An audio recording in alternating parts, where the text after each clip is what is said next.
감사하고 찬양하고 영광 돌리는 이 귀한 시간 될 수 있도록 주님이 역사해 주시기를 예수님의 이름으로 기도드립니다. 아멘. 자, 우리가 앞서 3장의 요나서 내용을 묵상을 했는데요, 요나가 이제 우리 주님과 함께 동행하면서 주의 말씀을 전하게 되죠. 얼마나 귀한 일입니까? 요나의 변화와 순종을 통해서 이 큰 성읍 니느웨가 놀랍게 하나님 앞에 돌아오는 일이 벌어집니다. 만약 요나서가 3장으로 끝났다면, 오늘 포함한 본문 4장이 없이 3장으로 끝났다면 아마도 구약 성경의 가장 위대한 선지자 중 하나로 이 요나의 이름이 그 명성을 얻게 되었을 것입니다. 어찌 보면 그 짧고도 강렬한 하나의 메시지를 던져서 그 수많은 성읍 사람들이 회개하고 주님 앞에 돌아왔다. 아마 이 지구상에 그런 선교의 열매를 이렇게 놀랍게 거둔 사람이 과연 있을까요? 저는 없다고 봅니다.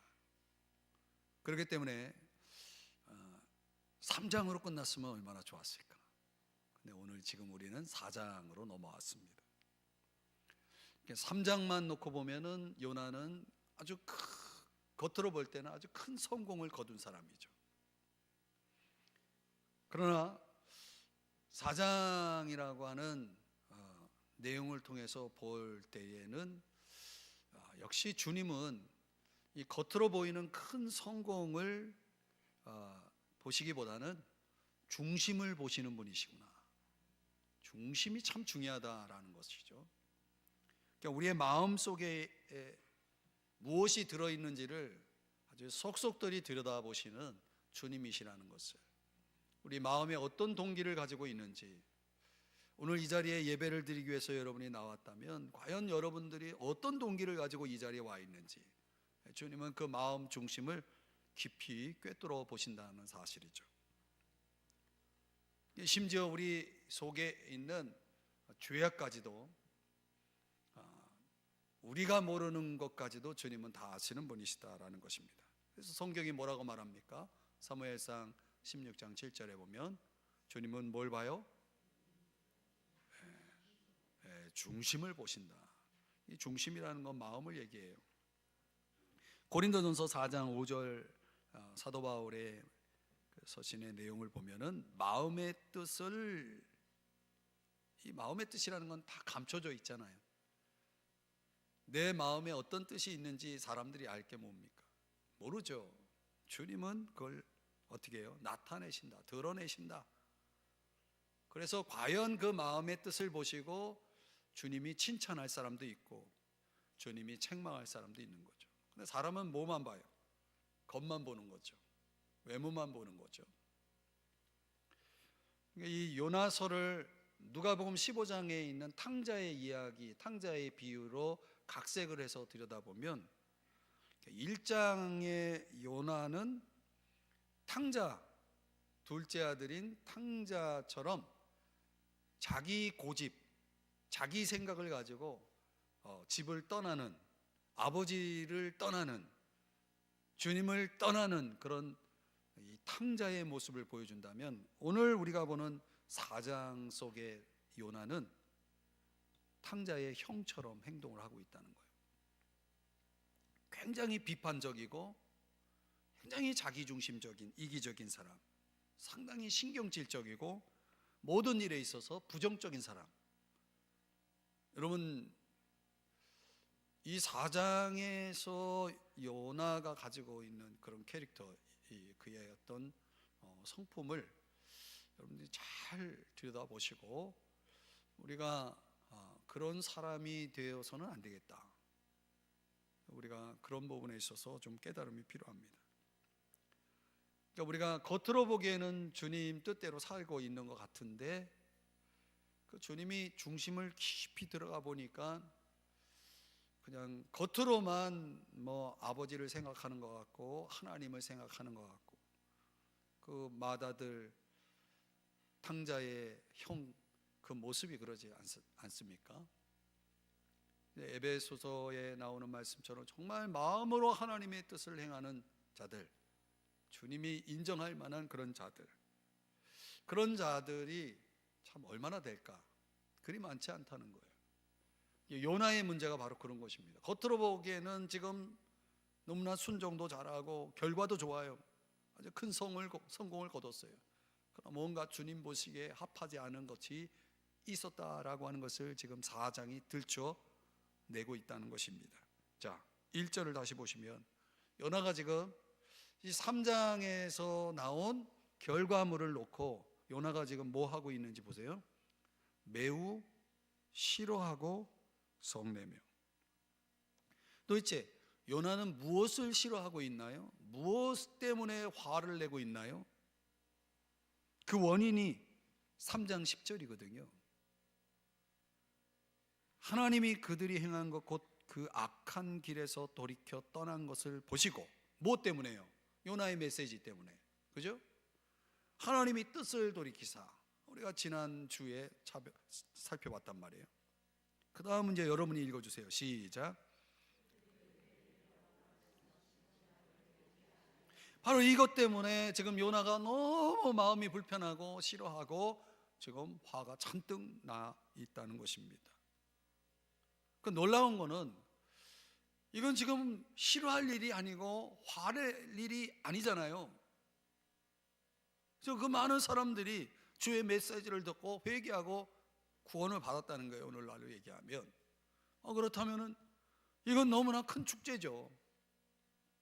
너무나 기뻐할 일인데 지금 화가 나 있는 요나의 모습은 도대체 그걸 어떻게 우리가 이해할 수 있겠습니까?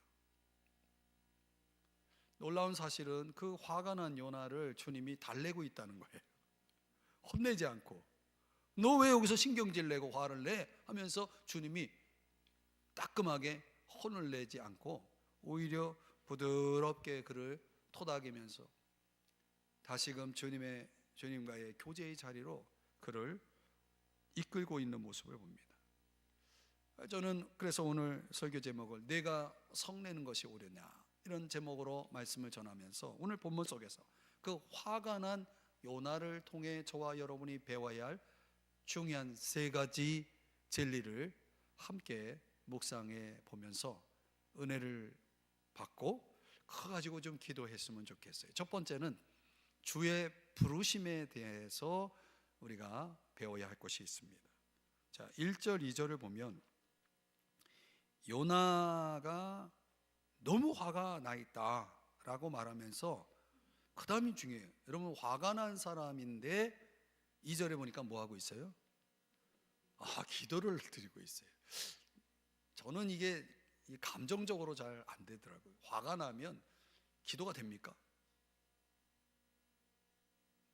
여러분들은 잘 모르시나 본데 저는 화가 나면 기도가 안 돼요. 일단 횡설수설하거든요. 그러니까 이 내용을 놓고 보면, 자, 이제 요나서를 우리가 좀 전체적인 그림에서 맥락에서 들여다보면 요나의 기도는 2곳에서 나오거든요. 2장에서 나오고 4장에서 나오잖아요. 2장에서 요나는 최악의 장소인 물고기 뱃속에서 기도하잖아요. 그죠?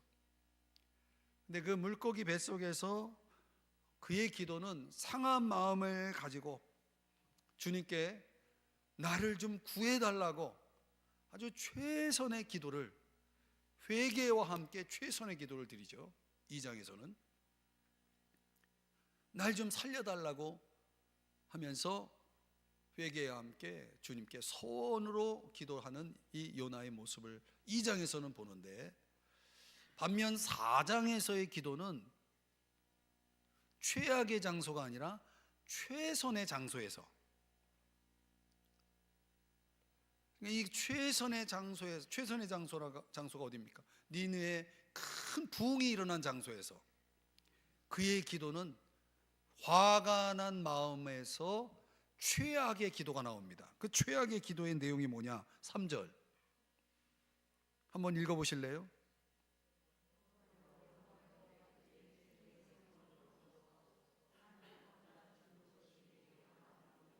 그러니까 2장에서는 살려달라고 기도했는데 4장에서는 어떻게 기도하고 있어요?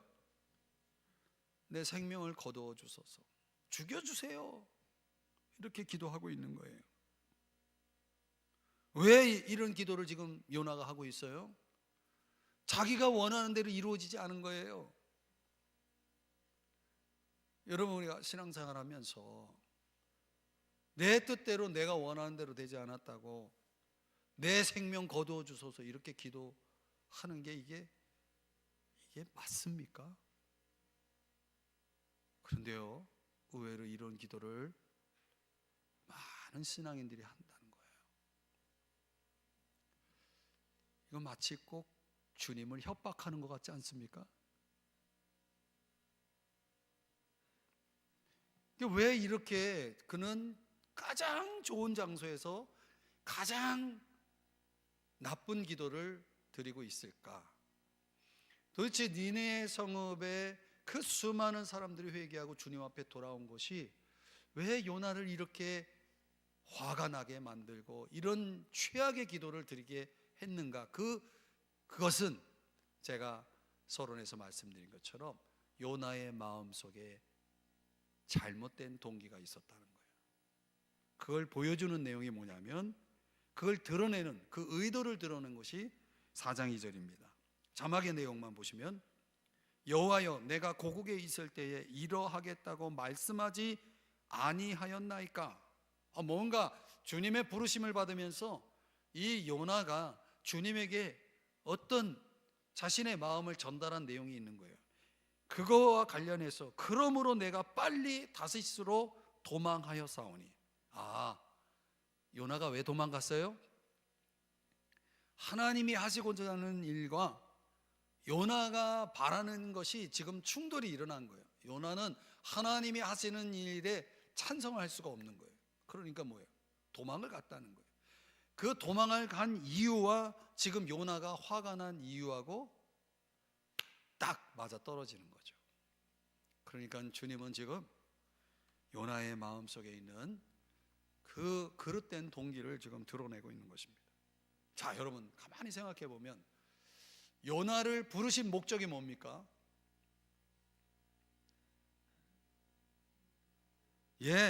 니네에 가가지고 내가 너에게 주는 말씀, 그 메시지를 가서 전하라. 이게 요나를 부르신 목적 아닙니까? 그렇죠? 그러니까 주님은 왜 니네에 가서 그 메시지를 전하라고 하는 겁니까? 니네 사람들이 회개해서 주님 앞에 다 돌아와서 재앙을 면하고 구원을 얻을 수 있도록 하기 위해서 요나를 부른 거거든요. 그러니까 요나가 가서 메시지를 전했어요. 너희들 40일이 지나면 이 성읍이 무너질 거다라고 전했어요. 이거 돌에 맞을 일이에요. 아니, 이방인이 와가지고 이 나라 40일 후에 망한다라고 얘기하면 우리가 그런 소리를 듣고 가만히 있겠어요? 어디 미친놈이 나타나가지고 무슨 헛소리냐 하면서 성읍 그 니네 사람들이 요나를 붙잡아가지고 막 죽여도 될 판이에요. 지금 목숨이 위험한 상황에서 그런 메시지를 전했던 거예요. 그런데 그들이 요나를 그렇게 하지 않고 오히려 그 메시지를 듣고 회개하고 변화됐어요. 그런데 요나는요, 그걸 기대했던 게 아니에요. 이 메시지를 전했을 때 이 메시지대로 되기를 원했던 거예요. 어떻게? 망하기를 기대했던 거죠. 그러니까 니네의 멸망을 보고 싶었는데 그들이 회개하고 다 구원받았어요. 그러니까 그 결과가 요나로 하여금 매우 싫어하게 화를 내게 하면서 최악의 기도를 쏟아 놓은 것이죠. 자, 여기서 우리가 적용점을 생각해 보면 요나는 자신을 부르신 주님의 목적과 다른 동기로 지금 그 부르심에 응답하고 있었던 것이죠. 겉으로 보기에는 뭐 했어요? 순종도 했어요. 회개도 했어요. 다 좋아요. 그러나 그 마음 중심에는 여전히 주님의 마음과 주님이 부르신 목적과 그 요나의 마음속에 있었던 그 응답의 동기, 순종의 동기가 이게 딱 맞지 않았다는 것이죠. 그러니까 우리가 주님이 부르신 목적을 생각하지 않고 그저 내가 주님을 믿는 이유가, 주님을 따르는 이유가, 주님께 봉사하는 이유가, 주님께 순종하는 이유가, 주님 앞에 나와서 예배드리는 이유가 주님이 나를 부르신 목적과 일치하지 아니하고 있다면 우린 틀림없이 요나처럼 내가 바라는 것이 이루어지지 않으면 우리는 이렇게 말할 거예요. 괜히 했어. 여러분, 우리 신앙인들이요, 하나님 앞에서 봉사하고 순종하고 열심을 내다가도 자기가 원하는 것이 이루어지지 않으면 괜히 했어, 이렇게 나오는 거 아니겠습니까? 근본적으로 우리가 생각해야 될 것은 뭐냐면, 우리가 주님의 부르심에 아멘하고 응답하는 이유는, 순종하는 이유는 내가 바라는 걸 이루기 위해서 하는 게 아니라는 거예요. 뜻이 하늘에서 이룬 것처럼 땅에서도 이루어지는, 결국 우리의 삶을 통해서 주님의 목적이, 주님의 뜻이 이루어지는 것이 그게 신앙이지, 그게 신앙의 핵심이거든요. 근데 우리가 신앙의 동기가 주님의 뜻과 주님의 목적과 전혀 거기에는 관심 없고 그냥 내가 바라는 것만 들어주시면 되는 하나님, 내가 원하는 대로 응답해 주시는 그런 하나님만 믿으려고 하는 사람들, 이게 문제라는 거죠. 이런 거에 가르쳐서 뭐라고 말하는지 아십니까? 오늘날 한국교회, 아니 현대교회가 가지고 있는 문제죠. 기복신앙이라고 하는 거예요. 기복신앙. 주님이 그렇게 물으실 거예요. 너희들 왜 나를 믿냐라고 말할 때 우리가 마음속 동기, 그 깊이 자리 잡고 있는 동기가 내 소원 이루려고요, 이렇게 답할 사람이 많은 거죠. 물론 우리의 마음의 소원을 응답하시는 주님 되시기도 합니다. 그러나 모든 소원이 이루어지질 않잖아요, 현실적으로. 그렇죠? 요나처럼 화를 내는 거예요, 하나님 앞에. 그러지 마세요. 그건 진정한 신앙이 아닙니다. 우리가 확실히 믿는 게 뭡니까? 로마서 8장 28절처럼 하나님을 사랑하는 자, 곧 그 뜻대로 부르심을 입은 자들에게는, 자, 부르셨어요. 부르심을 입었어요. 그럼 나는 부르심을 입은 자는 모든 것이 합력하여 선을 이룬다. 그러니까 꼭 내가 원하는 대로 돼야 그게 선이 아니라는 거예요. 그러니까 주님은 우리를 부르셨기 때문에 지금 우리가 살아가는 우리의 삶의 모든 이 돌아가는 상황들이 이게 하나님의 선을 이루는 과정이라고 우리가 신뢰할 수 있어야 되는 거죠. 그러니까 우리가 그분 앞에 아멘으로 응답하는 이유는 내 소원 이루기 위해서 하는 게 아니라는 걸 아셔야 된다는 거예요. 그게 요나가 우리에게 지금 가르쳐주고 있는 거예요. 여러분, 다시 한번 기억하세요. 우리의 신앙의 동기가 주의 부르심의 목적, 주의 부르심의 뜻을 이루기 위함인지 아니면 내 뜻을 이루기 위함인지를 우리가 그 동기를 깊이 돌아보셔야 되고, 신앙생활을 초점을 올바로 맞춰야 된다.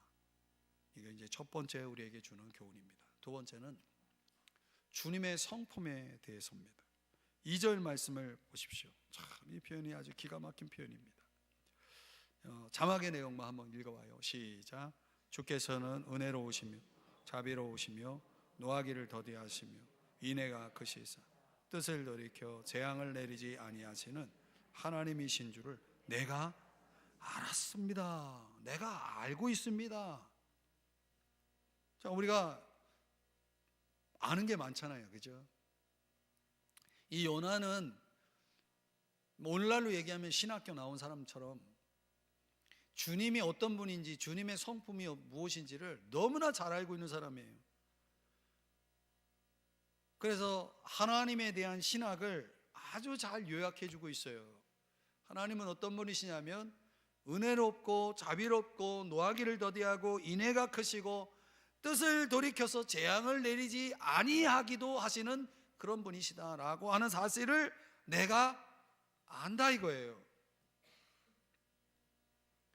이 지식을 어디서 배웠어요? 물고기 신학교에서 배웠잖아요. 물고기 신학교에 들어가가지고 배운 거예요. 이게 그냥 터득되는 게 아니고, 이게 경험적으로 고난 속에서 아주 죽을 뻔했던 그 위험한 지경에서, 아니 완전히 죽어 있는 상황에서 경험한 거예요. 그러니까 내가 받는 고난 때문에 요나가 이 신학을 배운 거거든요. 그러니까 우리가 하나님에 대한 지식을 언제 가장 많이 터득하게 되냐면 고난 속에 있을 때 터득하게 되는 거죠. 그런데요, 그 지식이 그때뿐이에요. 고난이 지나가 봐요,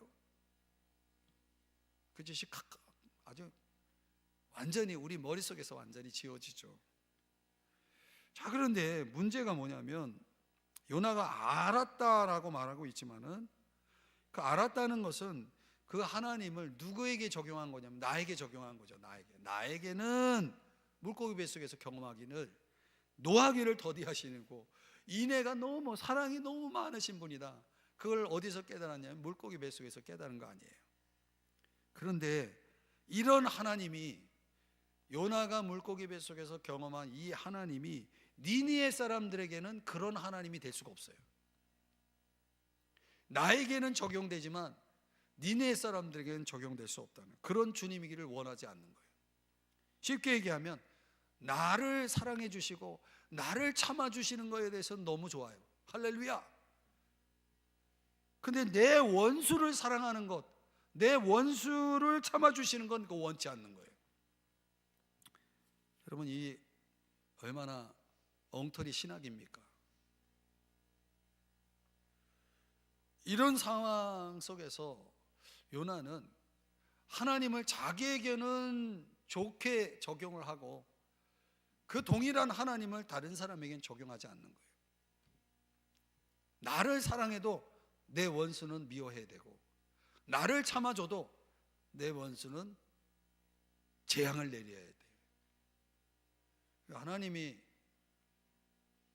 이런 하나님이신가요?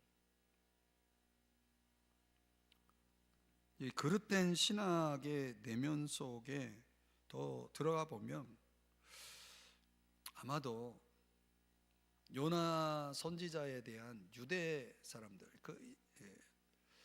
유다 백성들이 볼 때 저 요나가 니느웨라고 하는 외국에 나가가지고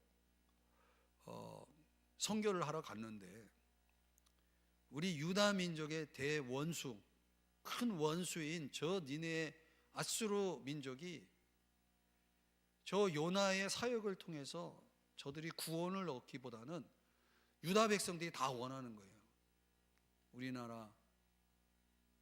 우리나라를 괴롭히는 저 원수 민족이, 족속이 지구상에서 사라지기를 원하는 거예요. 마치 대한민국 사람들이 과거에 우리 역사 속에 큰 아픔을 주고 참 피해를 준 일본을 향해서 가지고 있는 그런 감정 말이죠. 한일 차원에서 뭐가 있으면 막 눈을 부릅뜨고 보면서 막 흥분하잖아요. 그러니까 일본 사람들이 잘 되는 거 원치 않는 거죠. 우리나라 축복해 주시는 건 우리 너무 감사한데 일본을 축복해서는 안 되는 거예요. 일본은 망해야 되는 나라예요. 우리 민족 감정이 그런 거 아니겠습니까? 여러분도 그런 감정을 가지고 계시나요? 지금 니느웨뿐만 이 요나가 니느웨에 대한 그 마음, 감정이 유다 백성들이 다 그런 걸 갖고 있는 거예요. 그런데 요나가 저 니네 나라에 가가지고 말씀 전해가지고 다 회개하고 구원받았다. 그러면 이제 요나는 뭐가 되는 거냐면 반역자가 되는 거예요. 여러분이 일본 가가지고 선교해가지고 일본이 크게 복을 받았어요. 그 일본에게 유익하게 하는 사람, 우리가 그런 좀 나쁜 그런 감정을 가지고 있으면은 틀림없이 일본을 유익하게 하는 일을 한 사람들은 뭐가 되는 거예요? 다 왜? 반역자고 매국노가 되는 거죠. 우리가 그런 역사를 그런 식으로, 그런 개념으로 바라보고 해석하잖아요. 그 요나의 입장에서 또 생각해 보면 요나도 유다 사람인 거예요. 선지자이기 전에. 그러니까 회개하고 주님 앞에 돌아와 구원을 얻어야 될 죄인이라고 보지 않고 멸망할 원수라고만 보는 거예요. 그렇게 되면 여러분 원수에게 복음 전할 수 있겠어요?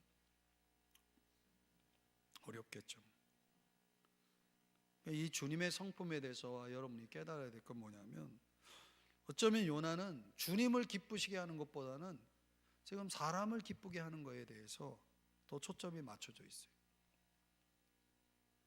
성품보다는, 주님을 닮은 성품보다는 사람들에게서의 명성을 더 중요시하고 있다는 거죠. 그렇죠? 그러니까 내가 영적인 책임, 선지자로서 하나님 말씀 받아서 가서 전해서 사람을 살리는 이 영적 책임보다는 사람들의 편견과 인식에 더 신경을 쓰고 있는 이 요나의 모습. 그러니까 요나가 2절에서 알았습니다 라고 말하는 것은 뭘로 알았다는 거냐면 요 머리로 알고 있는 거예요. 여러분, 성경 지식은 머리로 아는 것은, 그것은 우리의 삶에 전혀 변화를 줄 수가 없어요.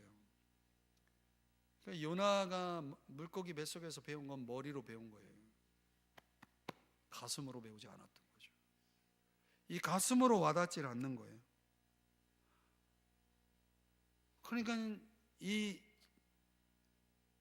이성과 그리고 감성이 뭔가 맞지 않는 거죠. 그래서 요나가 결국은 어떻게 합니까? 5절에 보니까 니네 성읍에서 벗어납니다. 그러니까 부르심의 자리를 떠나죠. 되게 이게 이제 순서입니다. 그래서 성읍에서 나갑니다.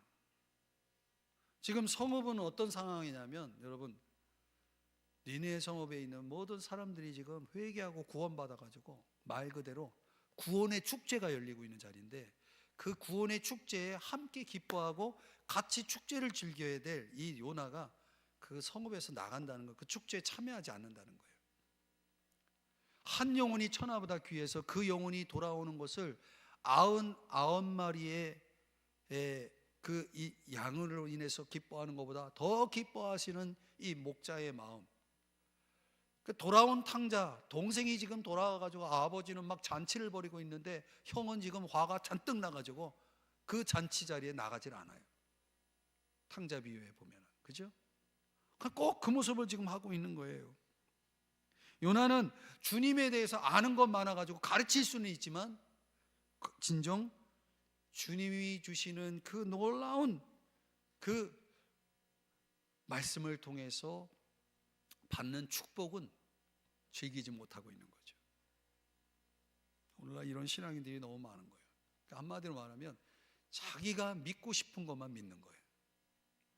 여러분, 신앙은 절대 이렇게 되어서는 안 되는 겁니다. 내가 믿고 싶은 하나님만 믿으면 안 됩니다. 그래서 제가 거듭거듭 우리 성도님들에게 많이 강조하는 게 뭡니까? 성경의 하나님을 믿어야 돼요. 내가 아는 하나님을 믿으면 안 된다고요. 많은 경우에 자기가 생각하는 하나님을 믿더라고요. 그건 성경적 신앙이 아닙니다. 제가 이제 돌아오는 주일에도 말씀드리겠지만 성경적 신앙은 그런 신앙이 아닙니다.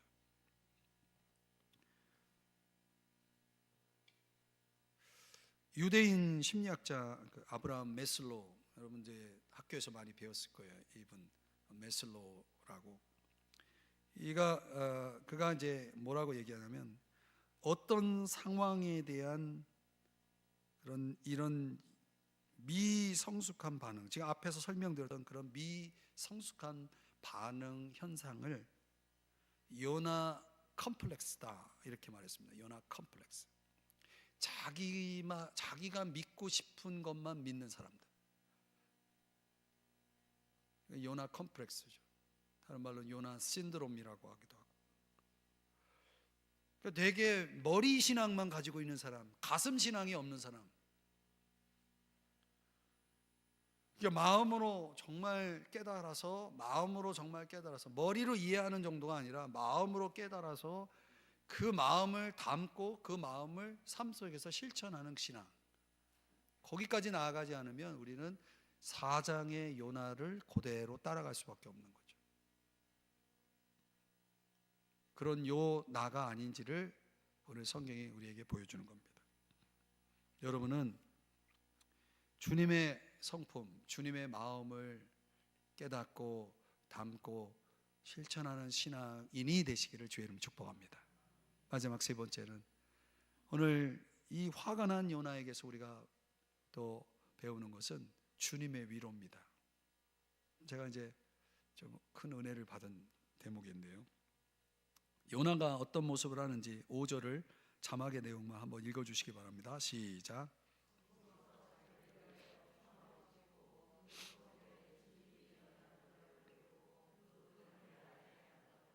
예, 그늘 아래에 앉았더라. 왜 앉아 있는 거예요? 여러분은 언제 앉아 있어요? 앞에 대충 설명이 나오죠. 자기를 위하여 초막을 짓고.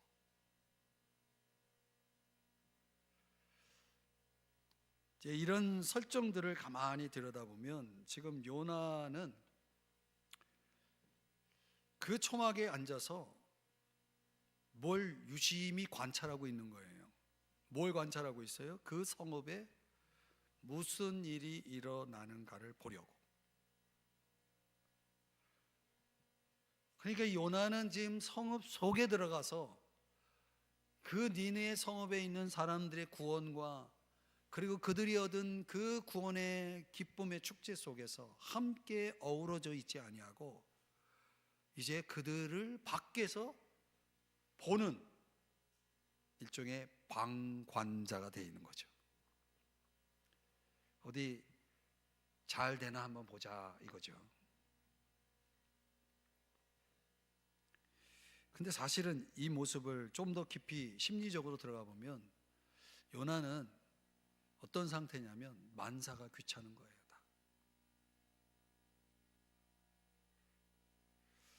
그러니까 주님의 일에 대한 주님의 그 명령에 순종했더니 자기가 원하는 데 이루어지지 않았어요. 그러니까 주님의 일에 대한 더 이상의 기대가 없는 거죠. 오죽했으면 죽고 싶다라는 말을 했겠어요? 죽고 싶어야 할 정도의 의욕도 완전히 상실한 상태의 모습이에요. 그러니까 앉아있다라고 하는 것은 더 이상 아무것도 하기 싫다라는 일종의 그런 표현인 거죠. 이해도 돼요. 한번 실망하면, 사람이 실망하면 이렇게 되거든요. 여러분 신앙생활 하다가 실망하면 다 귀찮잖아요. 그럼 다 내려놓는 거죠. 뭐 이것도 내려놓고 저것도 내려놓고. 저도 이제 뭐 지금은 그런 일은 없지만 저도 이제 목회가 이제 더 이상 하고 싶지 않더라고요. 어느 날 저에게 이제 그런 마음이 딱 들어오니까 다 귀찮은 거 있잖아요. 누가 전화하는 것도 받기 싫어서 그냥 씹어먹고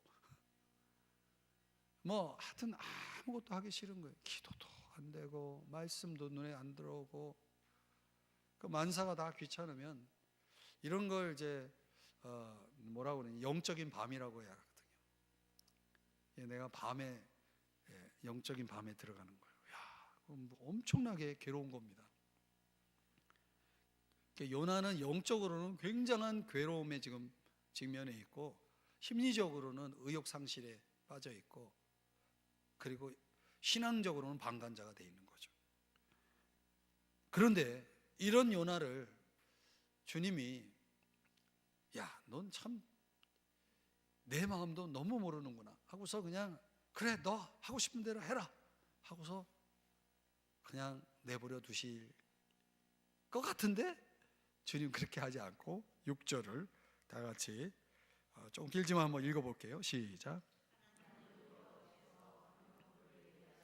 요나를 가리게 하셨으니 이는 그의 머리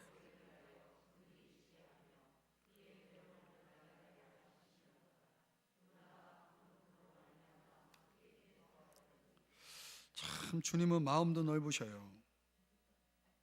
이 요나가 자기를 위해 초막을 지었다고 한다면 뭐 대단한 펜션을 지었겠습니까? 아주 허술한 쉼터죠. 주님이 가만히 보니까 제대로 이 제작이 안 돼 있어. 그 허술한 쉼터를 가지고는 요나가 좀 제대로 쉬지 못할 것 같아가지고 아예 그냥 주님이 거기서 즉각적으로 쉼터를 마련해 주시는 거예요. 아주 제대로 바람도 선선하게 불고 그늘진 큰 박넝쿨, 그러죠? 박넝쿨을 예비하사 요나를 가리게 하셨으니 이는 그의 머리를 위하여 그늘이 지게 하며 그의 괴로움을 면하게 하려 하셨다. 그렇게 말하잖아요. 가뜩이나 화가 나고 짜증나 죽겠는데 태양빛이 그냥 내리쬐면은 이게 더 짜증이 나고 막 더우니까 막 더 신경질이 날 거 아니에요. 그거를 괴로움을 면하게 하기 위해서 주님이 은혜로운 큰 잎사귀, 아마 요나를 완전히 태양빛을 가리게 할 만큼의 큰 잎사귀를, 아니 큰 물고기를 예비하신 분이 뭐 잎사귀 그 몇 미터짜리 막 집 크기만한 잎사귀 하나 만드는 거 그거 문제 아니잖아요. 그걸 만들어서 요나에게 제공해 줬다는 거예요. 아주 자연 펜션을, 아주 기가 막힌 펜션을 제공해 주었다는 거죠. 그래서 뜨거운 태양으로 보호하셨다는 거예요. 왜 이렇게 하셨을까요? 여러분, 화가 난 사람은 위로를 해줘야 됩니다. 왜 화내냐고 짜증내면 안 되고, 화난 사람한테 짜증내면 그 불난 집에 부채질하는 겁니다. 주님은 너무 그걸 잘하는 거예요. 아주 상담가도 이렇게 훌륭한 상담가가 없는 거죠. 사람을 위로할 줄 아는 거죠. 화가 난 사람을 위로해 줘야지. 그 화난 사람하고 싸울 거예요? 여러분, 부부지간에도 누가 한쪽에 화났다 그러면 한쪽은 무조건 고개를 숙여야 되는 거예요. 그 화난 사람에게 대들고 싸우고 그러면요, 그 싸움판은 그거 진짜 2차 대전보다 더 심한 전쟁이 벌어질 수 있어요. 그러니까 주님이 박넝쿨 그늘 하나를, 큰 그늘 하나 마련해 주니까 그냥 요나가 그냥 입이 쫙 찢어져 가지고 크게 기뻐했다. 마음의 위로가 된 거예요. 사랑하는 여러분, 우리 주님이 요나가 아는 대로 어떤 분이에요? 은혜로우시며 자비로우신 분이라고 그랬잖아요. 그러니까 요나의 이 잘못된 태도 반응에도 불구하고 주님이 지쳐있는, 그야말로 화가 잔뜩 나 있고 마음이 상해 있는 이 요나를 뭐 하고 있냐면 위로해 주시는 거죠. 때때로요, 우리 주님은 이렇게 요나처럼 주저앉아 있을 때, 만사가 다 귀찮게 느껴질 때, 여러분 그럴 때 우리 주님은 어떻게 하시는가? 요나처럼 그를 그냥 내버려 두지도 않고 그에게 다가와서 그의 필요를 채워주면서 위로해 주시는 거죠. 눈물 나지 않습니까? 이런 주님이 너무 감사하지 않습니까? 여러분이 요나 입장이라고 생각해 보세요. 나는 지금 짜증내고 있는데 주님은 다가와서 나의 그 아픔을 어루만져 준다고 생각해 보세요. 그래서 고린도후서 1장 3절에 보면 그분은 자비의 아버지시요 모든 위로의 하나님이시며, 이렇게 말씀을 하고 있고요. 시편 37편 24절에 보니까 넘어지나 아주 엎드러지지 아니함은 여호와께서 그의 손으로 붙드심이로다. 저는 이 요나에게 지금 주님이 이렇게 하고 계시는 거예요. 주님은 지금 낙심하여 절망하여 주저앉아 있고 모든 걸 귀찮아하고 있고 의욕을 잃어버린 이 요나를 주님은 이렇게 대하시더라고요. 위로해 주시는 거죠. 붙들어 주시는 거죠. 그래서 어떻게 하라고요? 다시 일어나라. 다시 일어나라. 이야기 하나 하고 말씀을 정리해 보는데, 지금 이제 고인이신 서강대 그 영문과 교수 장영희 교수라고 들어보셨는지요? 그분이 뭐 거의 유작이라고 할 수 있는 책인데, 살아온 기적, 살아갈 기적이라는 책을 썼는데, 한번 뭐 기회가 된다 그러면 이런 책을 한번 읽어보시면 정말 은혜가 되는 내용입니다. 그 책의 이야기 속에서 뉴욕 주립대 지금 6년 유학 생활을 그 장영희 교수가 하면서 이제 마지막에 이제 학위 논문을 이제 쓰는 겁니다. 근데 다 완성이 됐어요. 그리고 이제 심사를 얼마 며칠 남기지 않은 상황에서 잠깐 이제 어디 이렇게 그분의 이야기대로라면은 누구를 이제 만나고 이제 여행을 하고 며칠 집을 떠나서 여행을 하고 돌아온 그런 상황에서 이제 잘 아는 사람을 좀 만났습니다. 만나고 그 만나서 잠깐 차를 밖에 파킹하고 만나고 오는 사이에 하여튼 뭐 결과적으로 그 내용은 그 논문, 세상에 하나밖에 없는 그 논문을 잃어버린 거예요. 그 논문만 잃어버린 게 아니라 차 안에 있던 것들, 트렁크에 있던 걸 다 잊어버린 거죠. 도둑질 당한 거예요. 그러니까 이게 지금 심사를 얼마 안 남기고 이 논문을 잃어버렸으니 이제 뭐 졸업고사하고 이제 논문을 다시 써야 되잖아요. 식음을 전폐하고 사흘을 꼬박 누워 있다가 한 닷새쯤 되는 날 아침에 그 커튼 사이로 이 아주 그 햇살, 밝은 햇살이 이렇게 스며드는 것을 보면서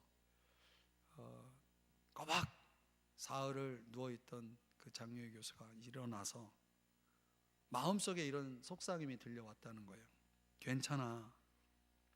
다시 시작하면 되잖아. 다시 시작할 수 있어.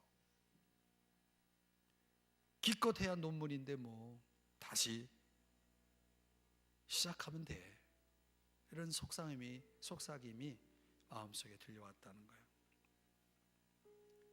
그리고 이제 뭐 당연히 이제 심사는 못해서 1년 뒤에 논문을 이제 끝내고, 이 논문 첫 장에 논문 써보신 분 아시겠지만 이제 헌사를 쓰게 돼 있거든요. 거기에 이렇게 썼다고 합니다. 내게 생명을 주신 사랑하는 주님과 부모님께 이 논문을 바칩니다. 그리고 내 논문 원고를 훔쳐가서 내게 삶에서 가장 중요한 교훈, 다시 시작하는 법을 가르쳐준 도둑에게 감사합니다. 여러분, 참 상당히 은혜로운 헌사 아닙니까? 그렇습니다. 여러분, 주님은 우리가 다시 시작할 수 있도록 우리에게 다가와서 우리의 등을 두드려 주시고 우리를 위로해 주시고 다시 그분의 손으로 우리를 붙들어서 일으켜 주시는 분, 그래서 우리를 다시 시작하게 하시는 분이심을 여러분 믿으십니까? 그런 분이시라는 거예요. 그걸 오늘 요나의 모습 속에서 주님이 그렇게 하시고 계시는 이 내용을 통해서 우리가 다시 한번 깨달은 거죠. 요나의 실망과 분노를 통해서 주님은 우리에게 오늘 본문 속에서 세 가지를 가르쳐 주는 겁니다. 화가 난 요나, 그러나 그 요나 속에서 주님은 주의 부르심에 대해서 우리에게 가르쳐 주고 있습니다. 주님이 나를 부르신 목적과 내 뜻이 맞지 않는다면 여러분, 내 뜻을 내려놔야죠. 즐거이 주의 뜻을 따를 수 있는 여러분 되시기를 주의 이름 축복합니다. 주님의 성품에 대해서도 우리가 신앙생활 오래 해서 들은 것 많고 배운 거 많아서 아는 게 많다고 해가지고 내가 그것이 내 신앙이라고 생각하면 안 됩니다. 내가 아는 게 내 신앙이 아니라 내가 사는 게 내 신앙인 거예요. 아는 게 많아도 삶이 없으면 그거는 신앙이 아닌 거죠. 한없이 은혜롭고 노하기를 더디하고 자비로우신 분이란 사실을 머리로만 아는 자가 아니라, 지식으로만 아는 자가 아니라 가슴으로 느끼고 깨닫고 품고 닮아가고 삶으로 그것을 드러낼 수 있는 사람이, 이게 참된 신앙인이요 정말 올바른 신앙인의 자세라는 거 기억하시기 바랍니다. 주님의 위로, 네, 그렇습니다. 그분이 나를 위로해 주신다면, 그분이 나의 손을 붙들어 일으켜 주신다면 우리는 얼마든지 어떤 실패라도 어떤 주저앉음도 다시 시작할 수 있는 줄 믿습니다. 우리는 다시 시작할 수 있는 그런 힘을 주시는, 기회를 주시는 우리 주님을 우리 마음속에 모시고 살아가는 자들이죠.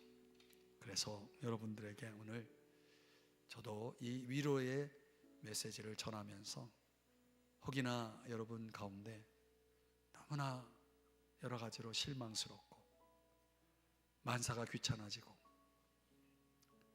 이제 신앙의 중심에 있기보단 방관자가 돼서 아웃사이더가 돼서 그렇게 방황하는 일이 없도록 주님의 손을 붙잡고 일어나시기를 바랍니다. 여러분들의 기도할 때 주님이 여러분의 마음속에 그렇게 여러분에게 속삭일지 모르겠어요. 여러분의 손을 꽉 붙잡고 내가 너와 함께하고 있다, 내가 너를 붙들고 있다, 넘어져도 너는 다시 일어날 수 있고 다시 시작할 수 있다.